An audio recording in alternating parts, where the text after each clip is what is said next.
சரி, ஒரு டைரக்டராக நான் சொல்கிறது தெளிவானதை நான் பொறுமையாக கேட்டுக்குங்க. யதார்த்த ரீதியாக ஒரு தொழில் அப்படின்றதையும் தாண்டி கொஞ்சம் அவர் நல்லா இருக்கணும் அப்படின்னு நீங்கள் நினைக்கிறீங்க. அதனால் ஃபேமிலி ஸ்டேட்டஸ் டிஸ்கஷன். ஃபேமிலியை பொறுத்த வரைக்கும் எங்கள் அப்பா வேலைக்கு போவார், வருவார், அவர் ஒரு பதத்தில் இருப்பார். அடுத்து எங்கள் மம்மியை பொறுத்த வரைக்கும், அதாவது சொந்த பந்தத்தை பொறுத்த வரைக்கும் நம்ம யதார்த்த ரீதியாக ஒரு வார்த்தை சொல்லணும் அப்படின்னா தங்கம், வெள்ளி, வைரம், வைடூரியம், முத்து, பவளம் அப்படின்னு நம்ம சொல்லலாம். ஆனாலும் சில பதார்த்தத்துக்கு நம்ம சில விஷயத்தை டிஸ்கஷன் செய்கிறப்போ நம்ம ஒரு பதத்தில் தான் சொல்லணும். அந்த வகையில் என்ன தகவல் அப்படின்னா, அந்த கரப்பாம்பூச்சியோ இல்லை அவன் கூட்டிகிட்டு வந்த கேரக்டரோ நிச்சயமாக நமக்கு ஆதரவு தரதுன்றது ஒரு கொஸ்டின் தான்.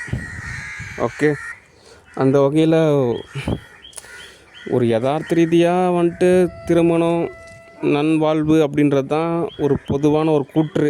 சரி, அந்த வகையிலே இவங்க திருமணம் செய்ய வச்சோம் அப்படின்னா, சரி எனக்கும் கோயம்புத்தூரில் வேலை கிடைக்கும், எனக்கு நிறையா வகையில் தோதாகன்னு நினச்சி தான் நான் திருமணத்துக்கு ஓகே சொன்னேன். நானே ஓரளவு துன்பத்தை அனுபவிச்சுக்கிட்டு எல்லாமே தோதாக அமைச்சு கொடுத்தேன். கடைசியில் பார்த்தா அது ரிவிட்டாக மாறிடுச்சு, எரராக மாறிடுச்சு. அதனால் அவங்க தரப்புலேருந்து 100% தோது பார்ப்பாங்களா அப்படின்னு கேட்டால் ஒரு கொஸ்டின் தான். அதனால் என்ன தீர்வு அப்படின்னா, no investment, no time investment. அவ்வளோதான். மற்றபடி அவங்க பாத்தில் அவங்க வாழ்ந்துக்கிட்டோம், நம்ம பாத்தில் நம்ம முன்னேறி போனால் மட்டும்தான் ஒரு தீர்வு. அடுத்து எங்கள் மம்மி கேரக்டரை பொறுத்த வரைக்கும் எல்லோ ப்ராஜெக்ட் ஆகட்டும், திருமணம் ஆகட்டும், அடுத்து இந்த கலவையில் ஆகட்டும், இந்த காமவியல் ஆகட்டும், எதுக்குமே அனுமதி தருவாங்கன்னு கேட்டால் ஒரு கொஸ்டின் தான். ஓகே, எப்படிங்க அதுக்கு தீர்வாகணும்னா, நான் கிட்டத்தட்ட ஒரு 100 கோடி ரூபா சொத்து வச்சுருக்கேன். வீடு வாங்கிட்டேன், கார் வாங்கிட்டேன், நிலம் வாங்கிவிட்டேன், எல்லா வசதியும் இருக்குது. அதுக்கப்புறம் போய் ஒரு வரனை கேட்டு ஒரு கல்யாணத்தை பண்ணால் அவங்க ஓகே, சரி பையன் இவ்வளோ சம்பாதிக்கிறான், இவ்வளோலாம் சொத்து பத்தெல்லாம் சம்பாரிச்சிட்டான், இதுக்கப்புறம் எனக்கு ஒரு கல்யாணம் பண்ணணும், நல்ல பொண்ணாக பார்த்து கல்யாணம் பண்ணிக்குவாங்க. இப்படி தான் அவங்க ஒரு சமுதாய வாழ்வியலில் தோது பார்ப்பாங்க. இப்போ இருக்கக்கூடிய ரியாலிட்டியில் பார்த்திங்கன்னா, சரி ஓகே அவன் எப்படியோ ஒரு வாழ்க்கையை அமைச்சிக்கிட்டா போதும் அப்படின்னு நினைக்க மாட்டாங்க. அதனால் ஓரளவு தடையாக தான் இருப்பாங்க. ஓகே, அதனாலேயே பார்த்திங்கன்னா இந்த லவ் பண்ணுறது, ரொமான்ஸ் பண்ணுறது, இதெல்லாம் தோது பார்க்குறதுக்கு கொஞ்சம் சிரமந்தான். ஓகே, ஏன்னா ஒவ்வொருத்தரும் ஒரு பதார்த்தமாக இருக்காங்க. ஓகே, ஆனால் இதில் இன்னொரு கூற்று இருக்குது. ஒரு வேளை நான் இப்போ இன்னும் கொஞ்சம் நாளில் எனக்கு வேலை கிடச்சிரும், நான் வேலைக்கு போயிடுவேன், எவ்ரிதிங் இஸ் ஓகே. ஆனாலும் பார்த்திங்கன்னா, சரி அம்மா 2-3 ஆப்ரேஷன் பண்ணியிருக்காங்க, அவங்களுக்கு தேவையானதெல்லாம் உதவி செஞ்சுக்கலாம்னு சொல்லிட்டு அவங்களே தோது பார்த்தோம் அப்படின்னா, கொஞ்ச நாளைக்கு அப்புறம் பார்த்திங்கன்னா நம்மளை நிராகரிச்சிருவாங்க. நீ எனக்கு தேவையே இல்லை, கரப்பாம்பூச்சி எனக்கு போதும் அப்படின்ட்டுருவாங்க. ஓகே, இந்த மாதிரிலாம் நடக்கும். அதனால் danger zone, 100% danger zone. Okay, அடுத்து இந்த கழுதை கூட என்ன அப்படின்னா, இந்த கழுதையை பொறுத்த வரைக்கும் விடியங்காத்தால் 6 மணிலேருந்து சரி நைட்டு 12 மணி வரைக்குமே சரி என்னோடய உணர்வு நிலையில் மிங்கிள் ஆகிட்டு என்னை நோண்டிக்கிட்டே இருக்கும், வயிற்ற பிடிச்சி இழுத்துக்கிட்டே இருக்கும். இதை நம்ம என்ன எதுன்னு கேட்க போனால், இந்த சித்தப்பா என்ன பண்ணுவார்னா, அவர் யூனிவர்சிட்டி அளவில் டாக்டர் பட்டம் வாங்கியிருக்கார். ரொம்ப மெச்சூரிட்டியான பர்சன். ரொம்ப மெச்சூரிட்டியாக சொல்லுவார், ஆஹா துன்புறுத்தாதீங்க, அவங்க என்ன துன்புறுத்துகிறாங்களே அதுக்கு என்ன பதில்? ஓகே, அவங்க நீ எனி டைம் துன்புறுத்திட்டே இருக்காங்களா, அதுக்கு என்ன தீர்வு? அதுக்கு அவர் என்ன சொல்கிறான், என்ன இப்படி துன்புறுத்துன்றீங்க, என்ன கூட தான் துன்புறுத்துனாங்க, நான் 2 ஆப்ரேஷன் பண்ணிக்கலையா, வயிற்றுலேயே 2 ஆப்ரேஷன் பண்ணிக்கிட்டு நான் வாழலையா, அதே மாதிரி நீ கொஞ்சம் சகிச்சிட்டு வாழ. நான் ஏன் சகிச்சிட்டு வாழணும்? நீ கல்யாணம் பண்ணிட்டு கூப்பிட்டு வந்தால் நீ குடும்பம் நடத்துறதை விட்டுவிட்டு என்கிட்ட தோது பார்த்தா நான் என்ன பண்ணுவேன்? ஓகே, அடுத்து உங்கள் அப்பா கூட பரவாயில்ல, ஏதோ ஒரு வீடு கட்டுறப்போ சேர்ந்து ஒரு காம்ப்ளெக்ஸ் இருந்துச்சு, அந்த காம்ப்ளெக்ஸில் ஒரு கடை மாதிரி, இந்த கடையை கூட எடுத்துக்க, என்னால் தொழில் நடத்த அப்படின்னு அந்த கடையும் வேறு இடத்துக்கு வாடகை கொடுத்துட்டு எந்த வகையிலும் தோது கிடையாது. ஒரு 10,000 காசு கேட்டால் கூட உங்கள் அப்பங்காரன் சொல்லிட்டு, உங்கள் தம்பிக்காரன் சொல்லிட்டுன்னு தான் சொல்கிறேன். இதில் வேறு உங்களுக்கு கன்ஸ்ட்ரக்ஷனில் வேறு நான் உங்களுக்கு சேர்த்திக்கணுமா நான்? ஓகே, நீ சம்பாரிச்சு எனக்கு ஒரு ரூபா கூட எனக்கு ப்ராஃபிட் கிடையாது. ஒரு நல்ல நாள் அதுவுமா கூட ஒரு கூப்பிட்டு ஒரு வாய் சோறு போடக்கூடாது கிடையாது. அப்படி சோறு போட்டாலும் அதுக்கு மட்டும் நறுக்குன்னு திட்டுறது. எதுக்குமே தோதாகாத ஒரு கேரக்டராக இருக்கிறீங்க. இதில் வேறு உங்கள் ஒய்ஃபு பண்ணுறதுல நான் ஏன் சகிச்சிக்கணும்? நீங்கள் சகிச்சிக்கிங்க. ஓகே, சும்மா கேரக்டர் ஸ்கெட்சஸை பிடிச்சி இழுக்குது. இது இன்னொன்று உள்ளார்ந்த உளவியல் ரீதியான கருத்து என்ன சொல்கிறாங்கன்னா, அவன் கழுதையை பொறுத்த வரைக்கும் அவன் புருஷன் தேவை கிடையாது, மாமியார் தேவை கிடையாது, மாமனார் போய் சேர்ந்துட்டா அப்படி, அவங்க சொந்த பந்தம், அவங்க ஃபேமிலி அதுவுமே தேவை கிடையாது. இப்போ என்னென்னா மம்தா ஸ்ரீ கேரக்டர் மட்டும்தான் அதுக்கு இப்போது ஒரு வியப்பாக இருக்குது. ஐயோ பாருங்கள், இந்த பொண்ணு நடக்குது, சிரிக்குது, சாப்பிடலையே, இதுக்கு என்ன காரணம், ஏன் சாப்பிட மாட்டேன், நான் என்ன பண்ண முடியும், நான் வந்துட்டு பேசுனது கூட கிடையாது, பழகுனது கூட கிடையாது. ஓகே, சும்மா எதுக்கு எடுத்தாலும் எண்ணெய் பிடிச்சி மிங்கல் பண்ணுது. அதோட உயரத்துக்கு எண்ணெய் மாற்றுது. என் மம்தா பாருங்க இந்த உயரம் தான் இருக்குது. அதே மாதிரி தான் நீயும் இருக்கணும். அது பாருங்கள் இவ்வளோ தான் படிக்குது. அதே மாதிரி தான் நீயும் இருக்கணும். அது கூட என்கிட்ட போட்டி போடுறாங்க. அது பாருங்கள் படிப்பே ஏறல. அதனால் உனக்கும் படிப்பு ஏறக்கூடாது. அது பாருங்கள் சோறை திங்க மாட்டேங்குது. நீயும் சோறு திங்கக்கூடாது. எப்படிலாம் எண்ணம் பாருங்கள். அதனால் இந்த மம்தா மையமாக வச்சு என்னை தோது பார்க்குறதுன்றது கொஞ்சம் தீங்கான ஒரு பாதை. ஒரு வேளை அந்த மம்தா கேட்டால் அது ஓரளவு என்னென்னு தெரில, அது ஓரளவு ஒரு மெச்சூரிட்டியாக நடந்துக்குது. நீங்கள் சுதந்திரமாக இருங்க. 7 அடி நான் 8 அடி உயரமாக கூட வளருங்க. அது 2K கிட்ஸ் மாதிரி சுதந்திரமாக இருக்குது. நான் என்ன பண்ண முடியும்? எங்கள் அம்மாவோட கண்ட்ரோலில் தான் நான் இருக்க முடியும். ஆனால் நீங்கள் என்கிட்ட பர்சனலாக கேட்குறப்போ உங்களுக்கு முழு சுதந்திரம் இருக்குது. அது அவ்வளோ பணிவாக இருக்குது. ஓகே.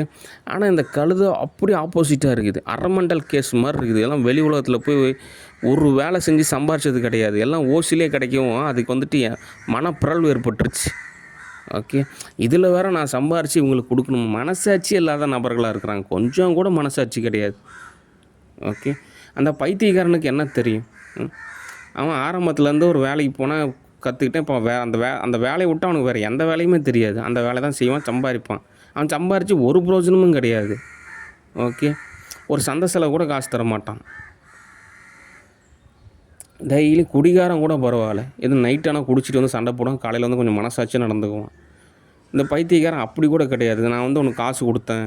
அப்படி காசு எங்கே கொடுத்தாரு? சின்ன வயசுலேருந்து நம்மளை காப்பாற்றிருக்கார். ₹1 ₹2 இல்லை, எத்தனை காப்பாற்றிருக்காரு. 5000 மட்டும் கணக்கு போடுறீங்க. கணக்கு போடுங்க. ஒரு 10 லட்ச ரூபா லிஸ்ட்டு போடுங்க. ஒரு நாள் வரைக்கும் உங்களுக்கு செலவு செஞ்சது மட்டும் ஒரு 10 லட்ச ரூபா இருக்கும்.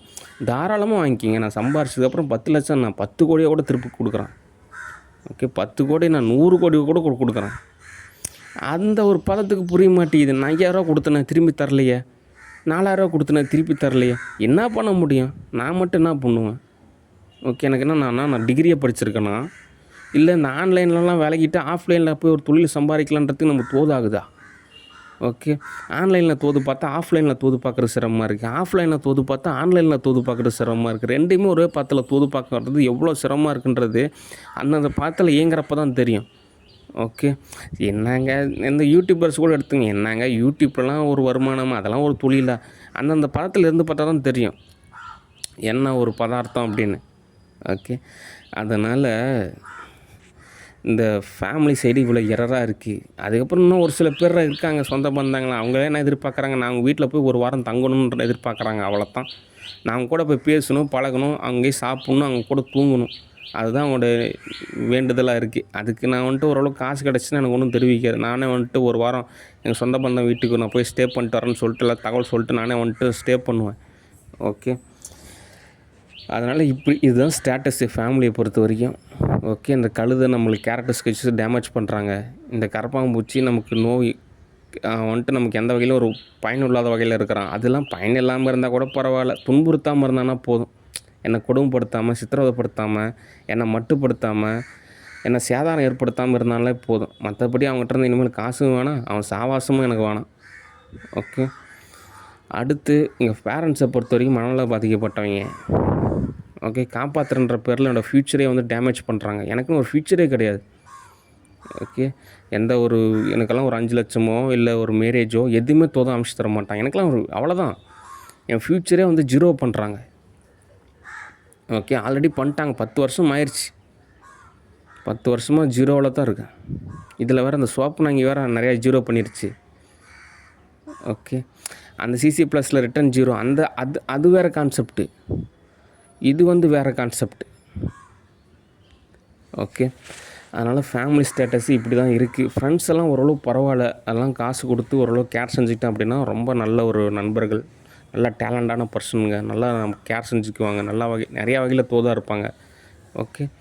அதே சமயத்தில் நம்மளா போயிட்டு ஒரு லவ் பண்ணலாம், கல்யாணம் பண்ணலாம் அப்படின்றதெல்லாம் அந்த ஆப்ஷன் அப்படின்றது எனக்கு கொஞ்சம் தோதாகிறது சிரமமாக இருக்குது. ஏன்னா கௌரவ பொழப்பாக இருக்குது. அப்ராட் கண்ட்ரிஸு அதை பொழப்பு இந்த பொழப்பு. ஏன்னா ஒரு டைரக்டர்னால் அந்த பதத்திலே இருக்கணும். ஏதோ எந்த வகையிலையும் கரெக்டான நபருங்க. அதெல்லாம் மெட்ராஸில் இருந்தீங்கன்னா தெரியும். ஆனால் சோத்துக்கே வழி இல்லைன்னா கூட 3 வருஷம் அங்கேயே அப்படியே தடுமாறி அந்த சினிமா இண்டஸ்ட்ரியிலே இருந்தால் தான் சரி இவ்வளோ கஷ்டப்படுறாங்களே, வாங்க ஒரு படம் டைரக்ட் செய்யுங்கன்னு சொல்லிட்டு அந்த ஆப்பர்ச்சுனிட்டி கொடுப்பாங்க. அந்த பாத்துலேருந்து மீறவே கூடாது. கதறினாலும் சரி, சோத்துக்கே வழி இல்லைனாலும் சரி, அந்த மெட்ராஸ் விட்டு விலகி போகாமல் அந்த பாத்துலேயே சினிமாவிலேயே உழந்துகிட்டே இருந்தோம்னா தான் ஒரு ஆப்பர்ச்சுனிட்டி கிடைக்கும் அப்படின்றது யதார்த்தமான ஒரு நியதியாகவே இருக்குது. ஓகே. ஆனால் அப்படி கிடையாது. இருந்தாலும் ஒரு மூவி டைரக்ட் பண்ணுறோம், எந்த ஒரு சிக்கலும் இல்லாமல் ஒரு பாட்டில் தோது பார்க்கணும். ஓகே. அதனால் யதார்த்தமான ஒரு கூற்றை நான் சொல்லிட்டேன். ஓகே. சரி, அடுத்து என்ன தோது பார்க்க போகிறோம் அப்படின்னா, ஒரு 1000 படம் நடிக்க போகிறோம். ஓகே. நீங்கள் தான் நடிக்கிறீங்க. ஓகே. நான் டைரக்ட் செய்ய போகிறேன். ஓகே. ஆனால் யதார்த்த ரீதியாக நீங்கள் ஒரு 3000 படம் கூட நடிக்கலாம். அந்த ஸ்டோரி, ஸ்க்ரீன் ப்ளே, டைட்டிலு, அதுக்கு என்ன லொக்கேஷனு, அது டேவா நைட்டா, என்ன டைலாக்கு, என்ன காஸ்டியூமு, எல்லாம் என்னென்ன ஸ்கிரிப்டில் உங்களுக்கு என்ன பர்ஃபார்மன்ஸ் அப்படின்றது எல்லாமே நான் உங்களுக்கு தெளிவாக சொல்லிடுவேன். ஓகே. அதே சமயத்தில் அந்த ஒரு படம் நடித்து தோது பார்த்தாலே போதும். இப்போ ஆக்டரை வச்சு எல்லாம் பார்த்தீங்கன்னா எஸ்.ஏ. சந்திரசேகர் அவங்க டேடி நல்ல ஒரு இயக்குனர். 5 படமும் தோல்வி, தொடர்ச்சியாக 5 படம் தோல்வி. ஆனாலும் அவர் வந்துட்டு முயற்சி செஞ்சு அங்கேயும் கடனை வாங்கியாவது ஒவ்வொரு படமாக தோது பார்த்து இன்றைக்கி பாருங்கள் அவர் முதலமைச்சராகவே மாற்றிவிட்டா அப்படி. ஓகே. அதே மாதிரி தான் ஒரு படம் வந்துட்டு எனக்கு சக்ஸஸ் ஆச்சுன்னா போதும். அதுக்கப்புறம் நான் அங்கேயும் காசு ரெடி செஞ்சு அப்படியே ஒரு 3000 படம் வரைக்கும் நான் எடுத்துருவேன். ஓகே. அது எப்படி எடுக்கணும், எந்த படத்தில் எடுக்கணும் அப்படின்றத நான் தோது பார்த்து நான் அமைச்சிக்குவேன். அதெல்லாமல் வந்து பார்த்திங்கன்னா ஒரு 100 வருஷத்துக்கு அந்த படம் வந்துட்டு திரையரங்கில் வெளியிட்டுக்கிட்டே இருப்பாங்க. இப்போ எப்படி மதகஜராஜான்னு சொல்லிட்டு விஷால் நடித்த படம் வந்துட்டு அப்போ எடுத்தாங்க. அதை வந்துட்டு இப்போது சமீபத்தில் வந்து ரிலீஸ் பண்ணாங்கள்ல, அதே மாதிரி தான் நம்ம எல்லா படமும் எடுத்துருவோம். ஒரு 3000 படம் எடுத்துறோன்னு வச்சுங்க, அதை வந்துட்டு நம்ம ஒரு 100 வருஷத்துக்கு ஒரு படம் அப்படின்ற மாதிரி கூட நம்ம ரிலீஸ் பண்ணலாம். இல்லை 6 மாதத்துக்கு ஒரு படம் கூட ரிலீஸ் பண்ணலாம். ஓகே. அப்படி தான் ப்ராஜெக்ட் இருக்கும். ஓகே. இப்போ லாஸ்ட் ஸ்டுடியோ பொறுத்த வரைக்குமே நான் கிட்டத்தட்ட ஒரு 1000 மூவிஸ் புக் பண்ணியிருக்கேன். அதெல்லாம் பார்த்திங்கன்னா இன்னும் ஒரு அடுத்து ஒரு 100 வருஷத்துக்கான ஒரு திரைப்படம். ஓகே. ஏன்னா தியேட்டரில் அப்பப்போ தேவைக்கு, அதாவது ஒரு 6 மாதத்துக்கு ஒரு டைமோ, ஒரு 3 மாதத்துக்கு ஒரு டைமோ, இல்லை வருஷத்துக்கு ஒரு டைமோ அந்த படமானது திரையிடப்படும். ஓகே. அப்போ அவங்களுக்கு தேவையான வசூல் இது எல்லாமே அவங்க அந்த மார்க்கெட்டிங் டிபார்ட்மெண்ட்டை வந்து தோது பார்த்துக்குவாங்க. ஓகே. சரி, இப்போ அடுத்தது என்ன தோது அப்படின்னா, இப்போ ரியாலிட்டியாக வந்துட்டு பார்த்திங்கன்னா ஒரு நாளோட பொழுதில் வந்து ரிஃப்ரெஷ் ஆகணும். ரிஃப்ரெஷ் ஆகிட்டு எல்லாம் தோது அமைச்சிட்டு வந்துட்டு அந்த ஒரு ஃப்ரீக்குவென்சிலையும் நம்ம தோது பார்க்கணும். சரி, ஓகே, ஒரு மூவியை நம்ம புக் பண்ணியாச்சு, அதை அப்லோட் பண்ணணும். சரி, அடுத்து என்ன மூவி புக் பண்ணலாம், அதுக்கு உண்டான ஒரு படத்தில் தோது பார்க்கணும். இப்படி தான் நம்ம அடுத்த படிநிலையாக தோது பார்க்கணும். ஓகே. ஆனாலும் உங்கள் பதம் அப்படின்றது கொஞ்சம் அருமை. ஓகே. இது ஏன் அப்படி, எதுக்கு அப்படின்றாலும் நம்ம ரிசர்ச்சை செய்யறதோட அடுத்தடுத்த படிநிலையை நம்ம இன்னும் வேகமாக கடந்து போகணும். அப்போ தான் இன்னும் சரியான தீர்வு கிடைக்கும். ஓகே. அடுத்து இந்த கார்டியன்ஸ் அப்படின்ற ஒரு பதத்தில் வந்துட்டு பார்த்திங்கன்னா, இப்போ யதார்த்த ரீதியாக எனக்கு இந்த அளவுக்கு ஒரு பதம் அப்படின்றப்போ நானே சுயம்பாகவே எல்லாத்தையும் தோது பார்த்துக்குவேன். ஓகே. என்னை கேர் செஞ்சுக்கிறதுக்கு ஒரு பார்ட்னர் இருந்தால் போதும். அது வந்துட்டு ஒரு ஒரு ஒரு ஒரு கார்டியன்ஸாக இருக்கக்கூடிய ஒரு பேரண்ட்ஸாவோ, அல்லது வந்துட்டு என்னை கேர் செஞ்சிக்கக்கூடிய ஒரு நபராகவோ, யாராக இருந்தாலும் சரி, மொத்தத்தில் என்ன ஒரு பதமாக கேர் செஞ்சுக்கிட்டிங்கன்னா போதும், நான் வந்துட்டு ஓரளவு கேஷ் கொடுப்பேன். ஓகே.